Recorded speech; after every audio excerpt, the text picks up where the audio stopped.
20 days back retire officer అంతా వచ్చి ఇట్లా మనకి బ్యాక్ ఆట ఆనివ్వట్లేదు, దాదాపు 4-5 years అయింది తీసేసి కలెక్టర్ గారితో మాట్లాడి ఈ క్లబ్ను ఓపెన్ చేయించమని చెప్పేసి కోరడం జరిగింది.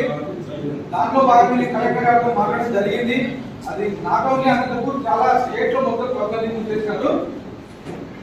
సీఎం గారి దృష్టికి తీసుకెళ్లి దీన్ని సాల్వ్ చేస్తామని చెప్పేసి కరోనా టైంలో ప్యాకెట్ లేక దాదాపు రిటైర్డ్ ఎంప్లాయీస్ లైఫ్ స్పాన్ తగ్గిందని చెప్పేసి చాలా మంది తెలియజేయడం జరిగింది. దాదాపు 22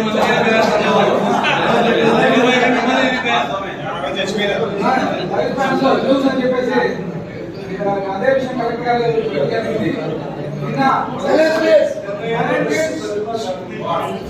అలాగే పాత ఎస్పీ గారి దగ్గరికి నేను సుధాకర్ బాబు గారు వెళ్ళి ఈ క్లబ్ విషయం గారికి తెలియజేయడం జరిగింది. ఆన్లైన్ సేమ్ ఇలాగే అనంతపూర్ క్లబ్ ఒకటే కాదు, మొత్తం అన్ని క్లబ్లను ప్యాకెట్ చేశారు.